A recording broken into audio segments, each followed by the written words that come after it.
Hey everyone, welcome to SheaRants for Horror and Supreme. Today I'm talking about Friday the 13th, 2009.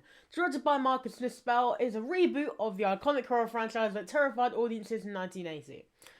This reimagining aims to bring the relentless killer Jason Voorhees back to his bloody roots, and it really updates the classic slasher formula with modern sensibility. With a mix of nostalgia and a few fresh scares, this film seeks to introduce a new generation of terror to Crystal Lake. So, let's get into this.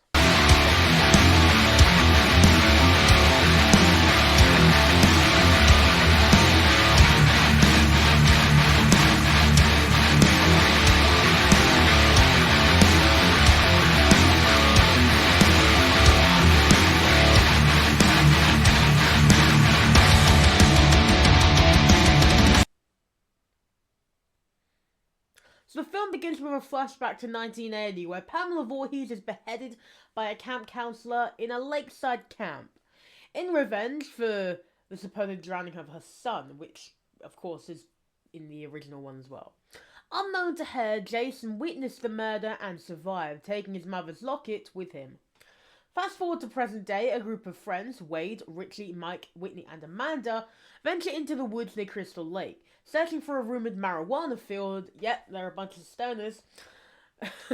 Wade navigates them through this, and he also tells the story of Jason Voorhees and his mother's murder spree. As night falls, Jason, now a grown, deformed man, begins his killing spree. Wade is killed first while exploring the woods. Amanda is trapped in her sleeping bag and burned alive. Richie gets caught in a bear trap and is brutally murdered while attempting to save Amanda. Meanwhile, Mike and Whitney are at the old Camp Crystal Lake grounds, and they find a locket that suggests Whitney resembles Jason's mother. Jason then attacks Mike and kills him, and he abducts Whitney. That's a whole 30 minutes into the film, by the way. That is the entire opening sequence. It is insane. 6 weeks later, though, Whitney's brother Clay Miller is searching for her. He arrives at Crystal Lake and starts distributing some missing person flyers. At the same time, another group of friends, Trent, his girlfriend Jenna, Chelsea, Bree, Chewie, Lawrence and Nolan, that's so many people, I forgot how many there were, arrive at Trent's family cabin near Crystal Lake for a weekend of fun. Clay enters the group while searching for Whitney, and Jenna decides to help him. While burning on the lake, Nolan and Chelsea fall victim to Jason, though. Nolan is shot with an arrow through the eye, and Chelsea just goes onto the dock, and they show some nudity of her breasts when Jason sticks his machete through the dock and pulls her up. Nice one. Yeah, As night falls, Jason kills Chewie, who has gone to the tool shed, by impaling him with a screwdriver. Lawrence goes to look for Chewie, but is killed with an axe.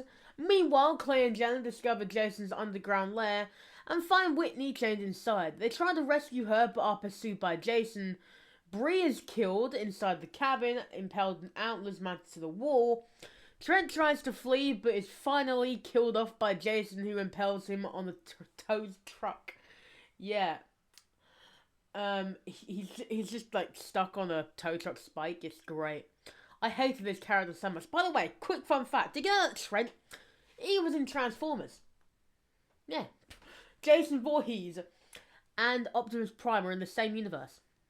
Crazy. But yeah, the film ends with Clay and Whitney resting on a dock, throwing Jason's mask into the lake, and suddenly Jason bursts through the dock, grabbing Whitney, leaving their fate ambiguous as the screen cuts to black. Also, the other girl died. Jason killed her, which was a really annoying kill to me, because you literally have a character who's been like helping this guy throughout the entire movie, and then what, you just kill her off just to replace her with the sister, who we saw last wanting to get high with a bunch of guys. Great job. Yeah, so Friday the 13th, 2009, it successfully revives the essence of the original series, while infusing it with some modern horror elements. The director, known for his work on the Texas Chainsaw Massacre remake, brings a polished and visceral style to the film. He enhances the terror and brutality that fans expect from the franchise with a lot of modern horror techniques. Derek Mears' portrayal of Jason Voorhees is a standout performance. He brings a menacing physicality and relentless aggression to the character. This version of Jason is faster, smarter, and more brutal than ever. Hell, I'd even say he's the best Jason of the franchise besides Kane Hodder.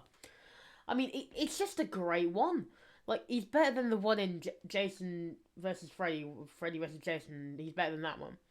The film's cast also delivers solid performances, with Jared Padalecki and Daniel Panabaker providing some strong leads as Claire and Jenna. The chemistry and determination drives just the narrative like 50 times forward. I don't know what I was saying there. 50%, another change of times halfway through. But yeah. The supporting cast, while fitting into the typical Friday the 13th character stereotype of stoners, horny teens, or I guess horny adults in this one, and just douchebags, bring enough personality and charisma to keep you engaged in the film. I mean, one of the film's strengths lies in its balance of nostalgia and innovation. It pays homage to the original while just adding some nods to the classic elements. And so, well, it keeps Jason's hockey mask and that's really it. But it does definitely introduce some new twists and turns to keep the story fresh.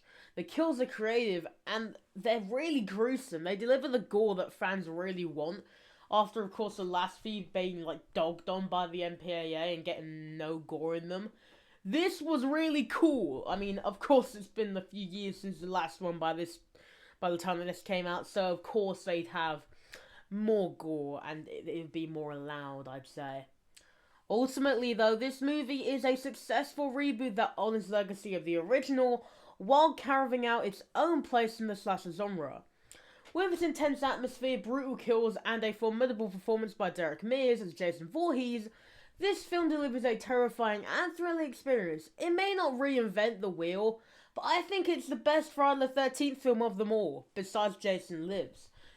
So I'd put this maybe second on there. I know it says that in the thumbnail, that's just, thumbnail stuff. Until next time, though, what do you guys think about this movie? Let me know in the comments below. If you have seen the movie, if you haven't seen the movie, I really do recommend you go watch it. Hell, I watched this the first time when I was like 11, and my dad thought that I'd watched something like horrific and really bad. It isn't that bad. It's just a bunch of stoners going into the woods, dying and getting captured, then a bunch of horny people going into the woods, getting killed and getting captured, and then escaping. That's pretty much the movie. But yeah, as I said, let me know what you guys think about the movie in the comments below. If you did like what you see here and you want to see some more of my reviews, so click just up here and you can see some more of my reviews. Until next time, thank you for watching the video, subscribe to the channel and like the video. Bye bye.